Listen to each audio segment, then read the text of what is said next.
اللہ الرحمن الرحیم السلام علیکم ورحمۃ اللہ وبرکاتہ۔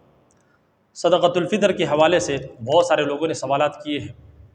آج کی اس ویڈیو میں انشاءاللہ تعالی مکمل تفصیل کے ساتھ بتانے والا ہوں کہ صدقۃ الفطر کس کے اوپر واجب ہے اور کتنے مال پر واجب ہے۔ اگر آپ کے پاس کتنا مال ہو تو آپ کے اوپر صدقۃ الفطر واجب ہوگا، اور اس کے علاوہ اگر بیوی کے پاس مال ہو تو کیا وہ اپنی طرف سے خود ادا کرے گی، یا اگر شوہر نے اس کی طرف سے ادا کر دیا صدقۃ الفطر تو ادا ہو جائے گا یا نہیں۔ اسی طریقے سے اگر بالغ بچے ہیں جو صاحب نصاب ہے، اگر ان کی طرف سے والد نے ادا کر دیا تو ادا ہو جائے گا، یا وہ بچے جو بالغ بچے ہیں صاحب نصاب ہے وہ خود اپنے طرف سے ادا کریں گے۔ اسی طریقے سے اگر رمضان مبارک کے دوران ہی اگر کسی نے صدقۃ الفطر ادا کر دیا تو ادا ہو جائے گا یا نہیں۔ یہ وہ تمام سوالات ہیں انشاءاللہ تعالی آپ کو اس ویڈیو میں بتانے والا ہوں۔ سب سے پہلی بات یہ ہے کہ صدقۃ الفطر ہر بالغ مرد عورت پر تب واجب ہوتا ہے کہ جب اس کے پاس ضروریت کے علاوہ اور قرض کے علاوہ اتنی مالیت ہو کہ جس کی مقدار 52.5 تولہ چاندی تک پہنچ جائے۔ یہ کب تک؟ کہ عید کے دن صبح صادق تک اگر آپ کے پاس اتنا مال ہے کہ قرض کے علاوہ اور ضروریت کے علاوہ جس کی ٹوٹل مالیت اگر ملایا جائے، چاہے وہ تجارت کا ہو یا تجارت کا نہ ہو، ویسے آپ کے پاس ہو تو سب کو ملا کر اگر اس کی مالیت 52.5 تولہ چاندی تک پہنچ رہی ہے تو اس کے اوپر، چاہے مرد کے پاس ہے یا عورت کے پاس ہے، تو اس کے اوپر صدقۃ الفطر دینا واجب ہے۔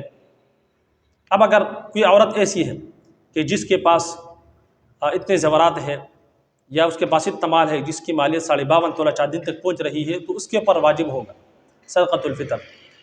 اگر شوہر نے اس کی طرف سے ادا کر دیا تو ادا ہو جائے گا۔ اسی طریقے سے اگر بالغ اولاد ہے، بچے ہیں جو بالغ ہیں اور صاحب نصاب ہے، ان کے پاس بھی 52.5 تولہ چاندی تک اتنی مالیت ہے، یاد رکھیے اس حوالے سے یہ بات بھی ذہن میں رکھیے کہ زکوٰۃ میں اس کے اوپر سال کا گزرنا شرط ہوتا ہے، اور یہاں پر سال کا گزرنا شرط نہیں ہوتا۔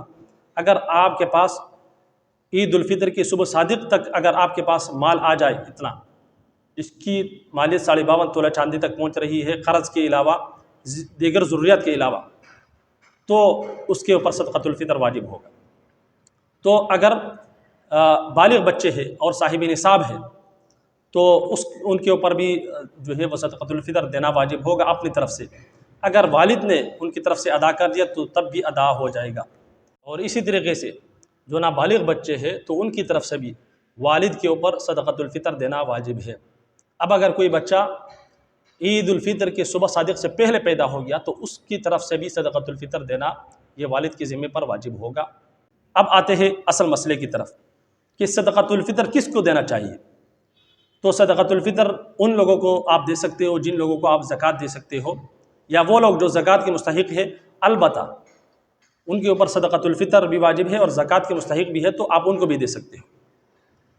سمجھ آ رہی ہے؟ ایسے شخص کو آپ نہیں دے سکتے جو صاحب نصاب ہو، یعنی زکوٰۃ اس کے اوپر واجب ہو، اور آپ اس کو جو ہے وہ صدقۃ الفطر جو ہے آپ اس کو نہیں دے سکتے۔ باقی جن لوگوں کے اوپر زکوٰۃ واجب نہیں ہے تو جن کو آپ زکوٰۃ دے سکتے ہو تو آپ ان کو صدقۃ الفطر بھی آپ دے سکتے ہو، یہی مصرف ہے۔ جہاں تک بات ہے کہ صدقۃ الفطر کی مقدار کتنی ہونی چاہیے، گندم کے حساب سے، جو کے حساب سے، کھجور کے حساب سے، کشمش کے حساب سے، تو یہ 4 چیزیں ہیں۔ گندم کے حساب سے آپ دے سکتے ہو، جو کے حساب سے بھی آپ دے سکتے ہو، کھجور کے حساب سے بھی آپ دے سکتے ہو، اور کشمش کے اعتبار سے بھی آپ دے سکتے ہو۔ اگر گندم کے حساب سے آپ دو گے تو کتنے کے حساب سے دو گے؟ تو 2 کلو کے حساب سے آپ دو گے۔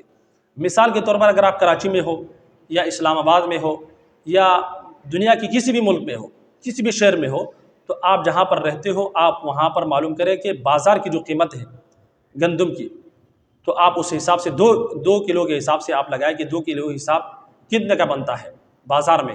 آپ کے اپنے علاقے کی جو بازار ہے اس میں 2 کلو گندم کتنے کے حساب سے بکتی ہے، تو آپ پھر اس حساب سے آپ صدقۃ الفطر گندم کے حساب سے دے سکتے ہو۔ اور اسی طریقے سے جو کے حساب سے بھی آپ جو ہے وہ آپ 3.5 کلو گندم جو ہے 2 کلو ہے، باقی جو ہے وہ 3.5 کلو ہے، اور اسی طریقے سے کھجور بھی 3.5 کلو ہے، کشمش بھی 3.5 کلو ہے۔ یہ آپ اپنے شہر کے حساب سے معلوم کر لیں۔ جہاں تک اس بات کا تعلق ہے کہ آپ گندم کے حساب سے دو گے یا جو کے حساب سے دو گے، کھجور کے حساب سے دو گے، کشمش کے حساب سے دو گے، کس کے حساب سے دینا افضل ہے، تو یہ آپ کے اوپر ڈیپینڈ کرتا ہے۔ آپ کو اللہ رب العزت نے اگر جتنی وسعت دی ہے، اگر آپ کو اللہ رب العزت نے بہت زیادہ وسعت دی تو آپ کشمش کے حساب سے دیں، اگر آپ نے کشمش کے اعتبار سے نہیں دیا، جو کے اعتبار سے دیا، تو تب بھی آپ کا صدقۃ الفطر ادا ہو جائے گا۔ لیکن اگر اللہ رب العزت نے آپ کو وسعت دی ہے تو آپ کو چاہیے کہ آپ جو ہے وہ کشمش کے اعتبار سے دیں یا کھجور کے اعتبار سے دیں یا جو کے اعتبار سے دیں۔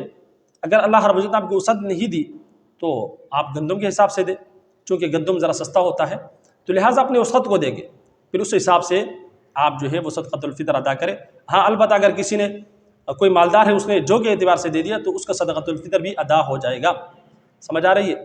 یہ کوئی ضروری نہیں ہے کہ آپ اگر مالدار ہو تو آپ کشمش کے حساب سے ہی دو گے، لیکن افضل یہ ہے کیونکہ آپ کی اللہ رب العزت نے آپ کو مالی حیثیت دی ہے تو آپ جو ہے وہ کشمش کے اعتبار سے دیں جتنے آپ کو اللہ رب العزت نے استطاعت دی ہے، کیونکہ اس میں مقصد یہی ہوتا ہے کہ جو غریب ہوتا ہے، امت کے جو غربا ہوتے ہیں، اس کو اپنی خوشیوں میں شامل کرنا مقصد ہوتا ہے۔ تو لہٰذا اگر اللہ رب العزت نے آپ کو مال دی ہے تو آپ کشمش کے اعتبار سے دیں، کھجور کے اعتبار سے دیں، جو کے اعتبار سے دیں۔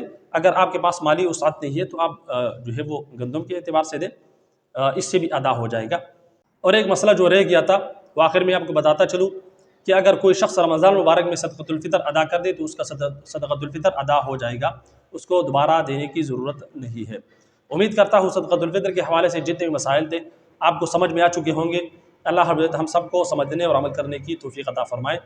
اجازت دیجیے، السلام علیکم ورحمۃ اللہ وبرکاتہ۔